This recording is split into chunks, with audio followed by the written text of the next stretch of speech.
おはようございます。本日7日目、外はご覧の通り晴れていて快晴となっています。見渡す限りの青空でこれだけ晴れていると気持ちがいいです。さて、準備も済ませて今日も出発いたします。昨夜宿泊したホテルはこのホテル123島田となります。本日はここ島田宿からスタートし、金谷宿、三坂宿、掛川宿、袋井宿を経由し見附宿をゴールにします。最初の訪問先は大井川の川越遺跡となります。ホテルから1キロ程度なのですぐに着きそうです。旧東海道でもある県道を歩いていると目の前に標識が見えてきました。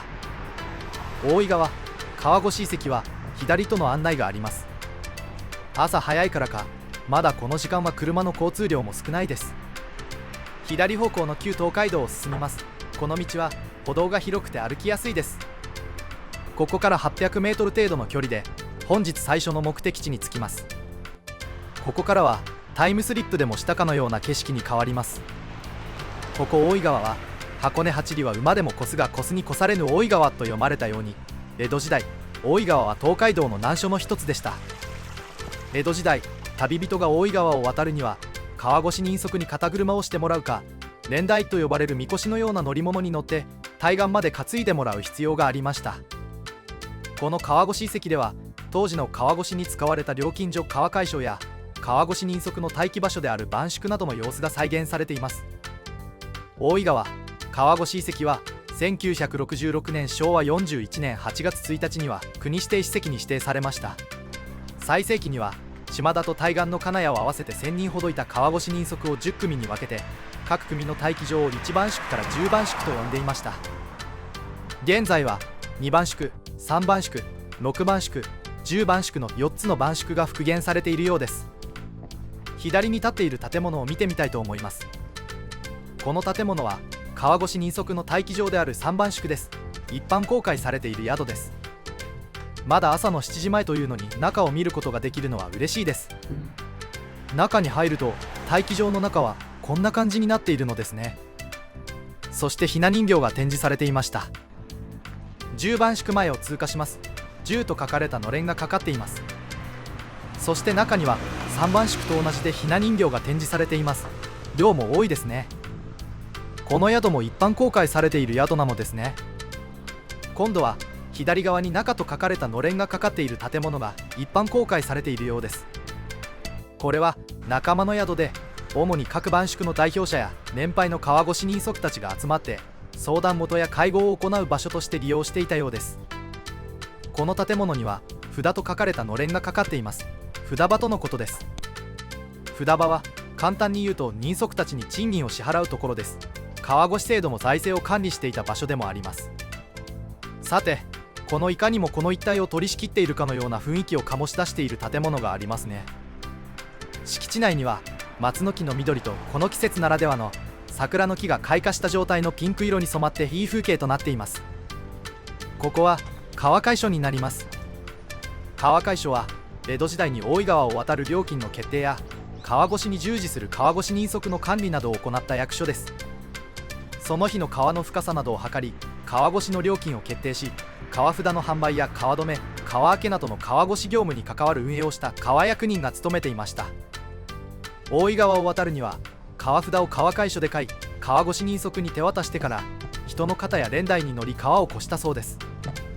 このような形式で川を渡る必要となったのには幕府の命によるものでした。これは幕府によって大井川、安倍川、佐川川などの主要な河川は江戸城の要害として架橋や渡船を認めず川越人足に旅人を担いで川を渡らせたからなのです。このため大井川が雨で増水した際には川止めになり、最高で28日間川止めが続いたという記録が残っているそうです。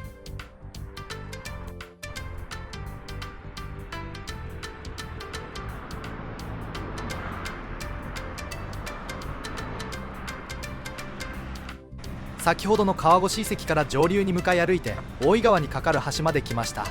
大井川橋です。この大井川橋は1928年昭和3年に竣工された橋長 1026.4 メートルの高性のトラス橋となります。さて、それでは橋を渡っていきたいと思います。一人が歩く分には十分な道幅だと思います。すれ違いも苦にならないと思います。でも自転車の場合は自転車同士のすれ違いには気を使いそうです。橋の長さが1キロほどなので、早ければ11分前後で渡ることはできそうです。今はこのような立派な橋を無料で利用することができて、普通に歩いて通行することができます。当時はお金を払ってこの川を渡るのにどのくらいの時間を要したのでしょうか。橋を渡り始めてからようやく川の上を差し掛かります。川幅が広いから堤防の位置から川までも距離があります。視界が開けた状態で下流を眺めると、本当に川幅の広いことを感じます。下流には鉄道の橋脚が見えます。こちらは東海道本線の大井川橋梁となります。上下線で別々の橋となっていて、今の下り線は1915年大正4年に架け替えられ、上り線は1959年昭和34年に架けられているトラス橋となります。大井川橋梁下り線は戦勝土木遺産に認定されています。朝もまだ少し早い時間なのか、交通量はそれほど多くないと思います。車は渋滞なく走っているように見えます。明治時代にも木造の橋が何度か架けられましたが、大井川の増水によって流出していました。今の橋は当時の技術力を集結して建設された最大級の道路橋で、もうすぐ100年を迎えます。戦勝土木遺産にも認定されています。しばらくは無心になってこの橋を歩きます。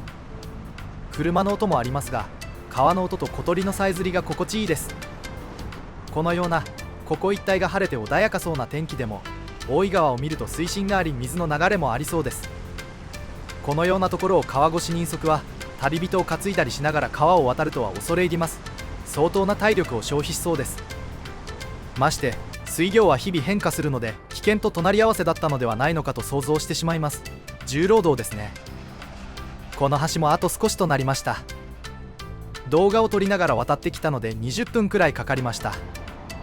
島田宿は大井川という自然の障壁と向き合いながら、多くの旅人の往来を支えた宿場町でした。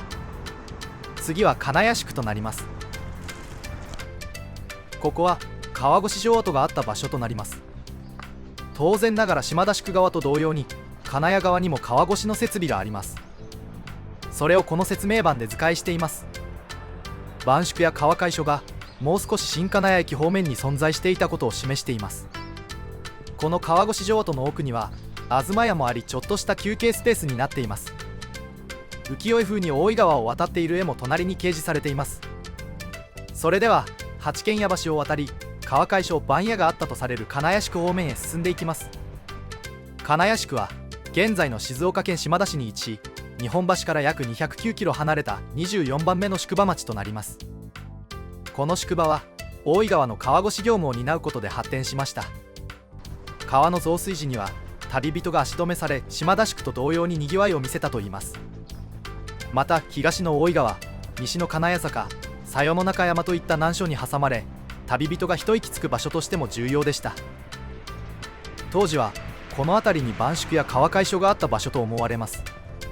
清水橋を渡ると、この橋からはたくさんの鯉のぼりが飾られていました。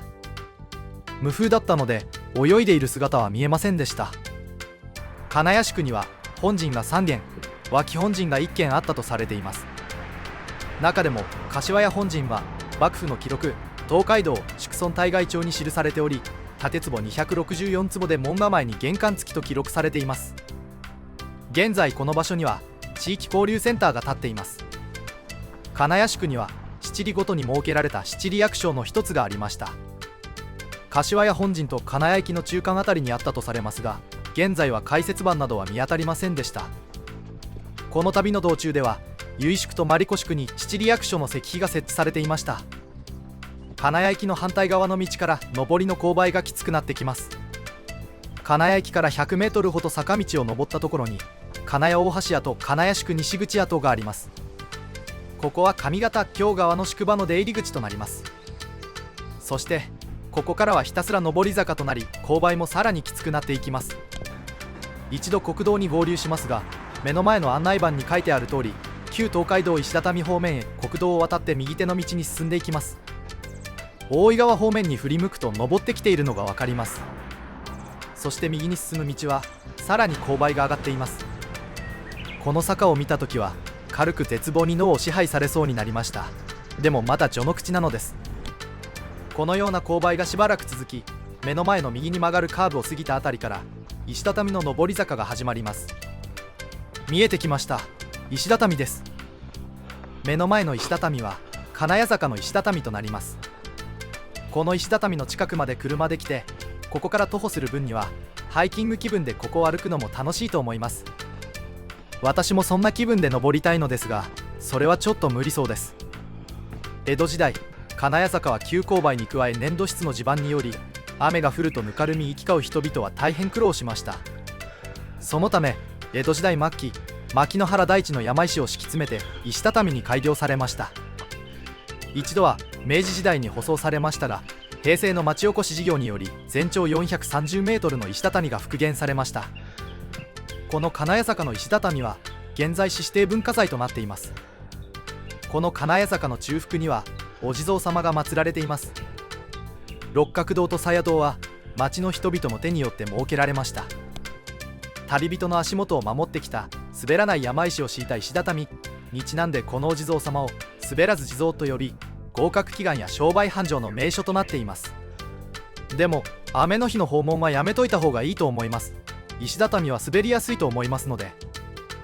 滑らず地蔵の地点も通過して、ようやく石畳の終わりが見えてきました。登りきるとアスファルトの道になります。アスファルトを歩けることがちょっと嬉しいです。500メートルほどですが平坦な道が続きます。目の前が開けると一面が茶畑になりました。周囲には茶畑が広がり、遠くには茶の字が山肌に刻まれた栗ヶ岳が見えます。この茶文字は次に控える鞘の中山からも望むことができます。そして愛の宿菊川宿へと向かうために菊川坂の石畳を降ります。ひたすら下りが続きます。大井川から登ってきた以上に下っている感覚です。そして予想以上の急坂で油断して歩くと足をひねりそうになるほどです。石畳の下りは足に負担がかかりやすくて、傷んでいる足にはつらかったりするのです。そして石畳をひたすら下ります、下ります、下ります。坂を下りきると愛の宿菊川に到着します。石畳をひたすら下りついたところが愛の宿の菊川となります。動画撮っていなかったみたいですので写真で。菊川宿は金谷宿と日坂宿の間に設けられた休憩用の宿場となります。宿と宿の間で愛の宿です。菊川宿の名物はなめし田楽でした。これは干したおねばを炊き込んだご飯に味噌田楽を合わせた料理だそうです。そして菊川宿を抜けると再び難所の一つ鞘の中山へと入ります。国道473号の高架橋をくぐると斜面が一気に急になります。本来の道は通行止めのため、迂回路を100メートルほど戻った地点から登ります。動画で斜面のきつさが伝わるでしょうか。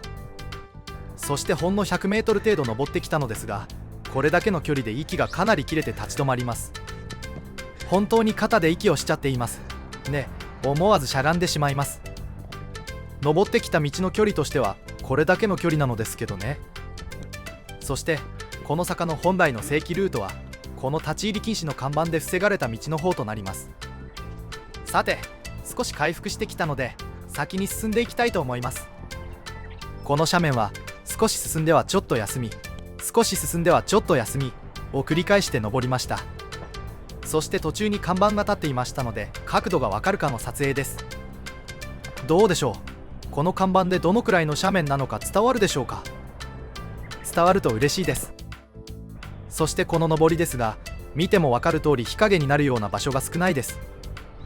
撮影している4月ではまだ影響はなかったのですが、これが夏だったりすると昼間歩くのは危険な気がします。夏場は早朝に歩いたり水分補給が取れるように水を多めに持参することが重要だと思います。日坂宿までの道沿いに自販機を見た記憶がなかったりしますので、菊川からスタートし救援寺までの道のりはたかだか1キロ程度の距離なのに、この勾配のおかげでこの上り坂が永遠に感じてしまいます。金谷宿と愛の宿菊川の間の一山を越えてからのこの峠道は何の罰ゲームなのでしょうかと言いたくなるほどの勾配が続く坂道なのです。旧東海道の金谷宿と日坂宿の間にある佐与の中山峠は急峻な坂の続く街道の難所でした。うっそうとした樹木にうずもれ、当時は山賊なども横行したため、大の大人でも峠越えは容易ではありませんでした。現在は道も舗装され、公園も整備されています。道幅は旧東海道って感じです。茶畑を眺めながら斜面を歩いていきます。眺めるほどの余裕はありませんが、振り向くとこんな景色だったりします。眺めがいいです。あの奥に見える一番上のところから石畳を下り、そしてさらにここまで登ってきたのですね。我ながら褒めてあげたいと思います。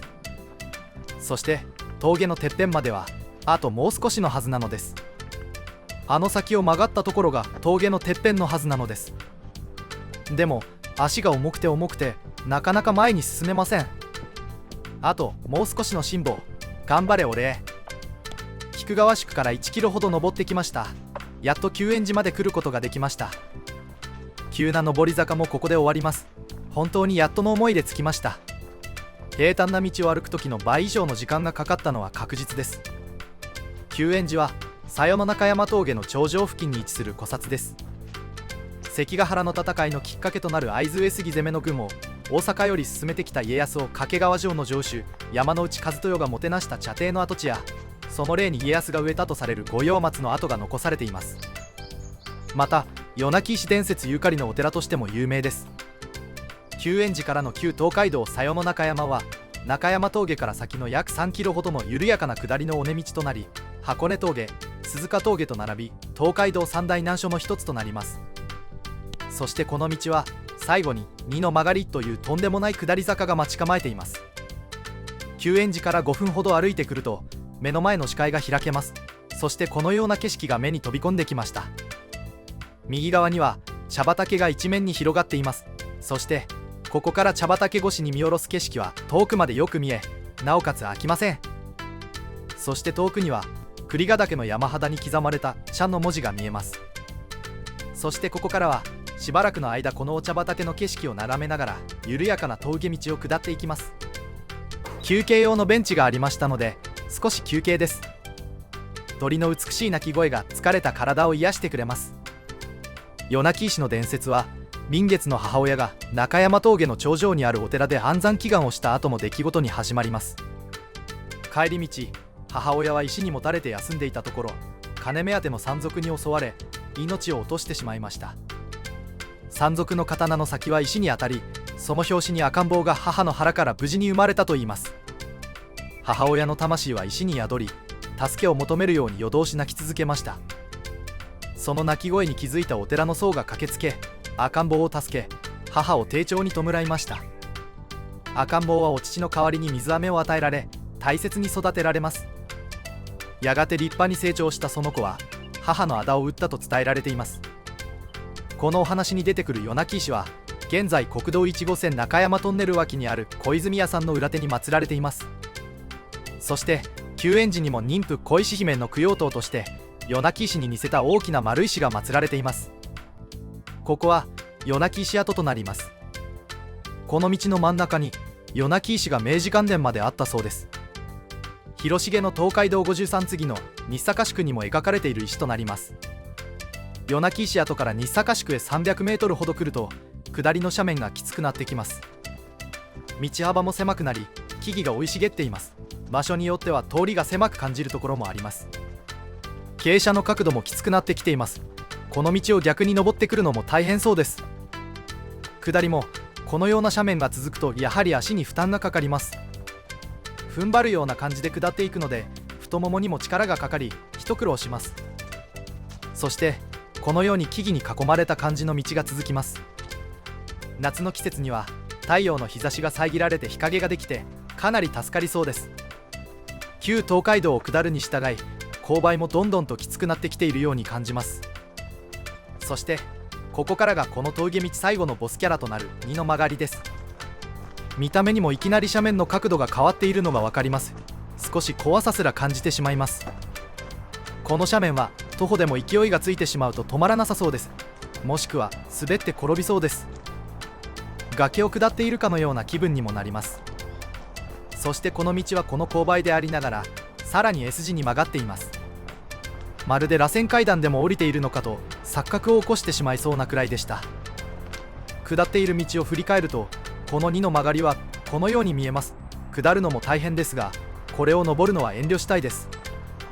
これを舗装もされていない状態で登ることを想像しただけで、当時の苦労や大変さと現代の道路整備のありがたみを感じてしまいます。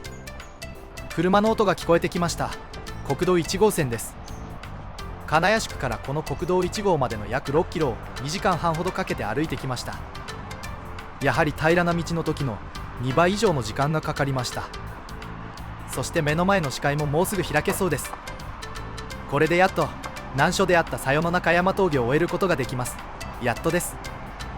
この坂を降り切ると日坂宿となります。日坂宿は現在の静岡県掛川市に位置し、日本橋から約216キロ離れた25番目の宿場町となります。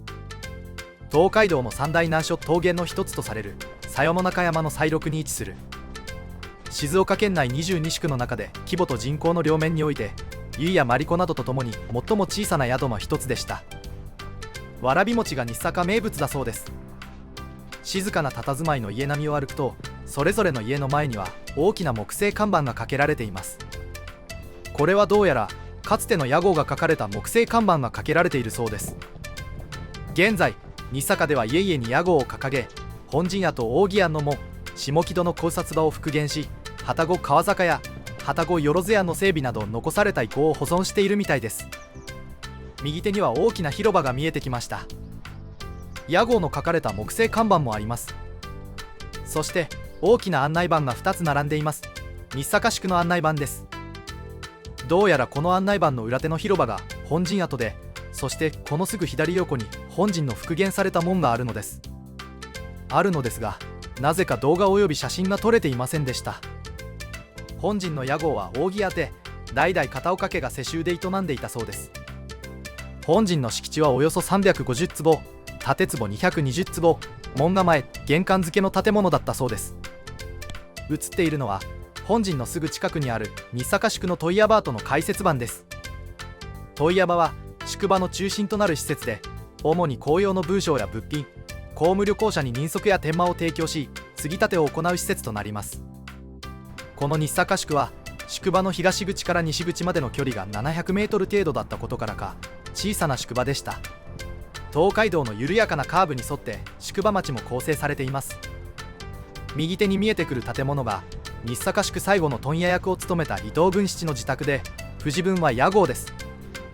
伊藤軍七は万世3年1856年に日坂宿年寄役となり、万延元年1860年から慶応3年1867年にかけて日坂宿の問屋役を務めました。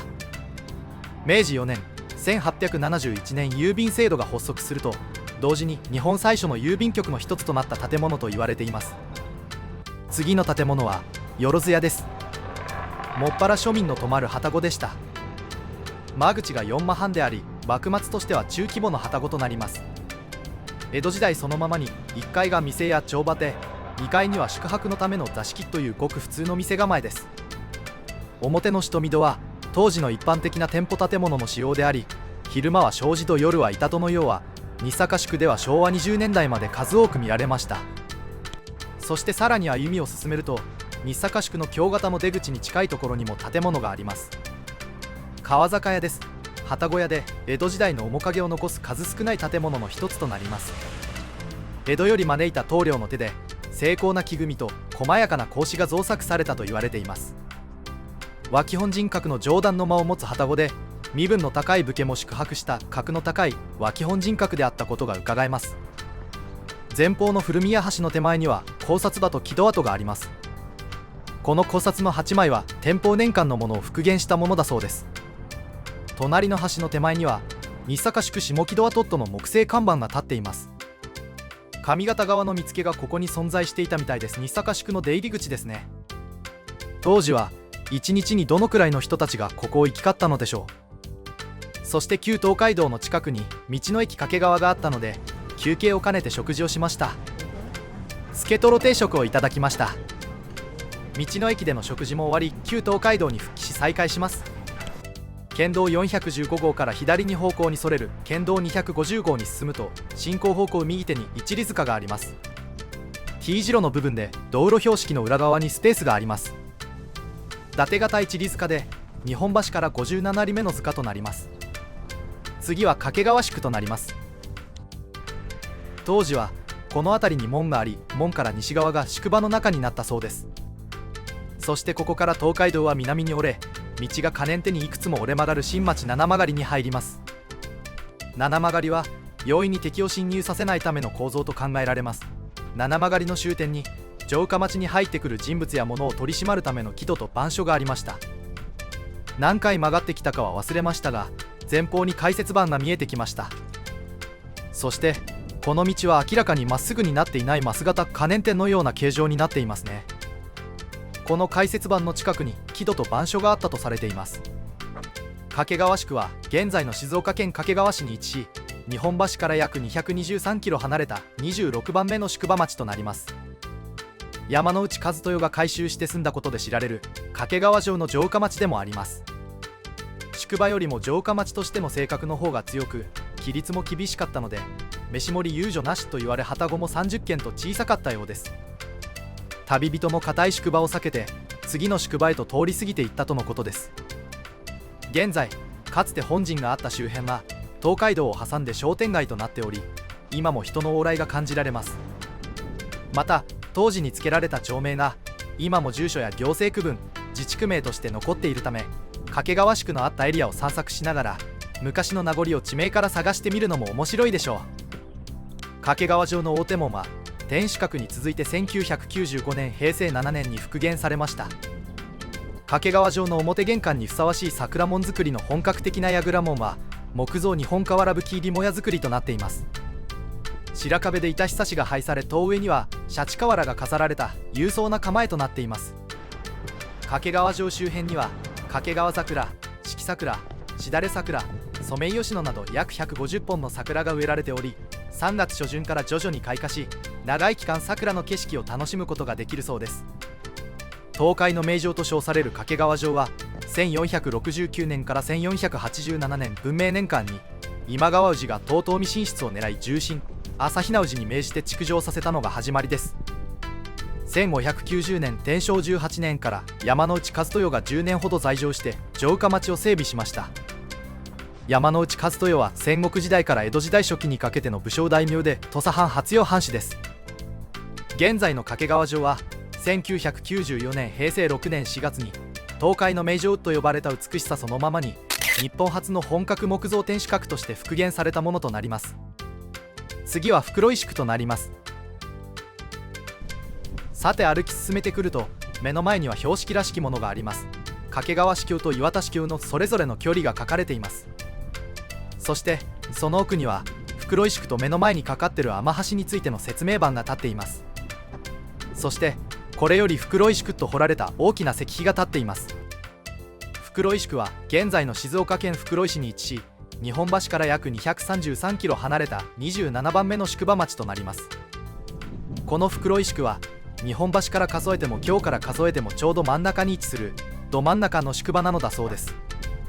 掛川宿と見附宿の間にあることもあり、宿泊する旅人はやや少なく、休憩場所としての役割が大きかったと言われています。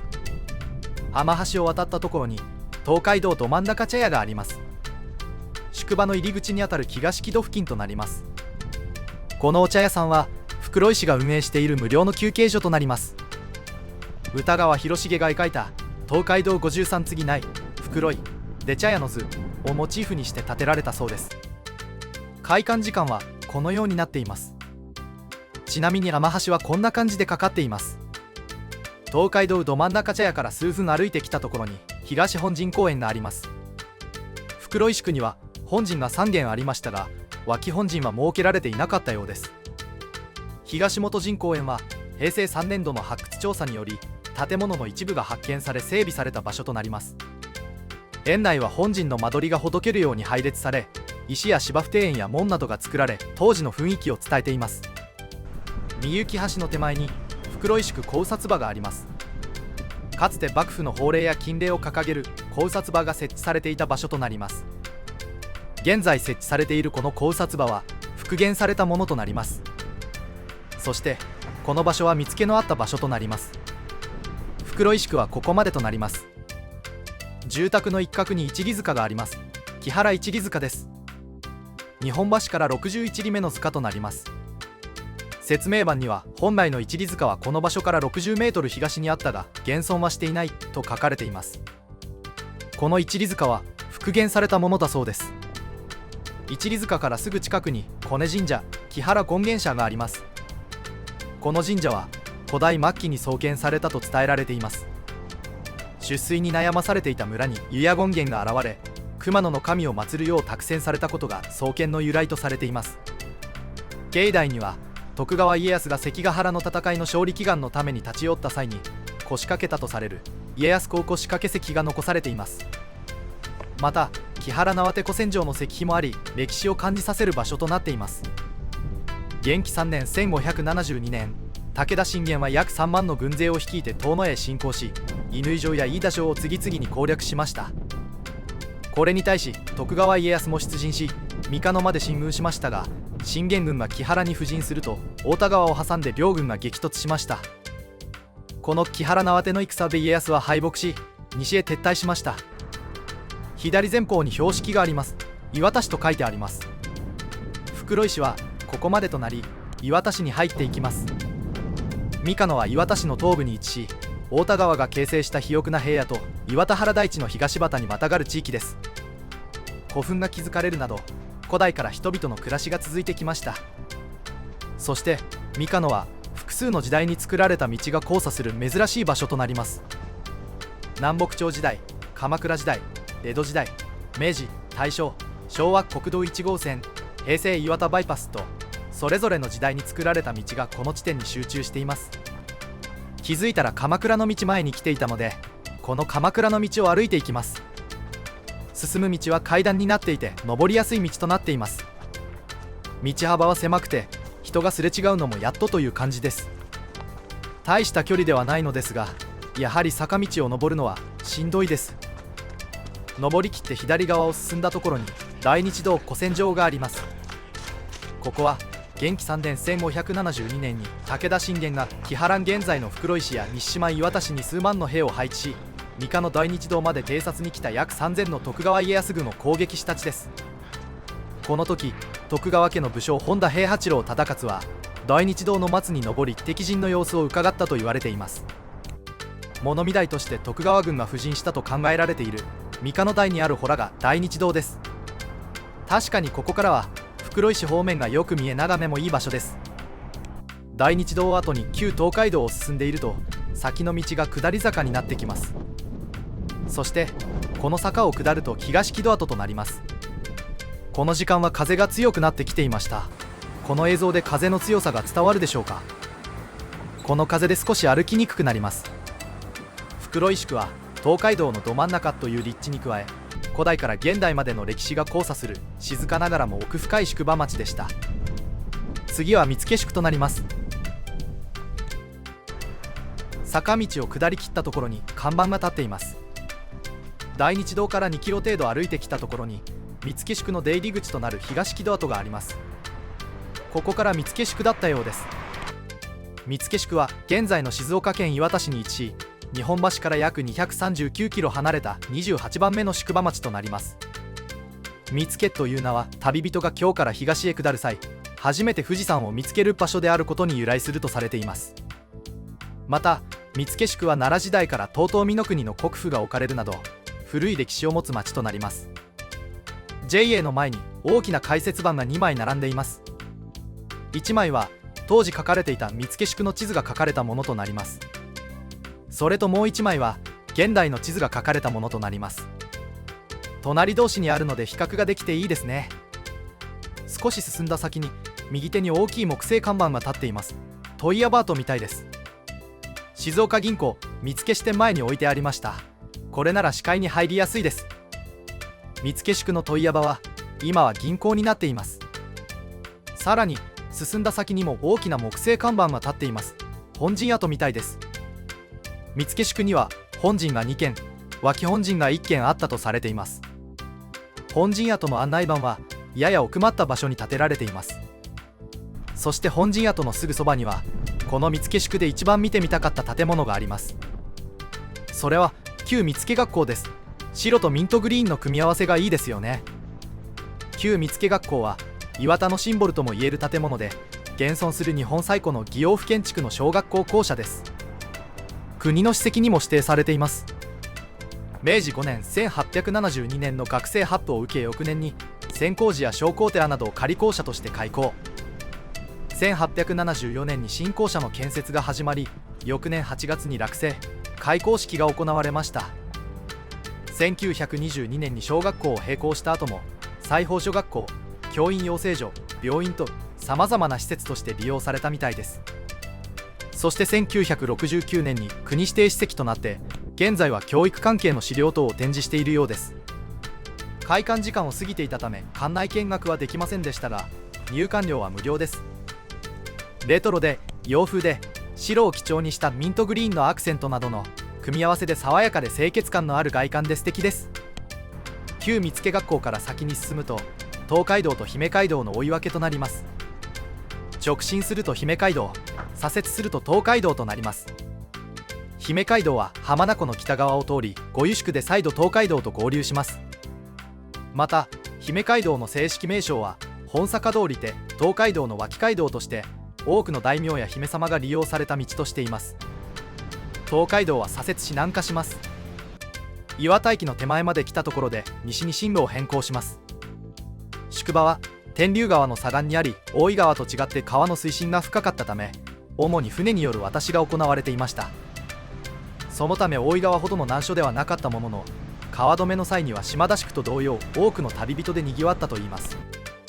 京川の出入り口にあたる錦戸があった場所です。今日はここ見附宿までとなります。ホテルも東海道沿いの岩田駅の近くで予約ができました。本日宿泊するホテルは AB ホテル岩田です。本日もここまでご視聴いただきありがとうございます。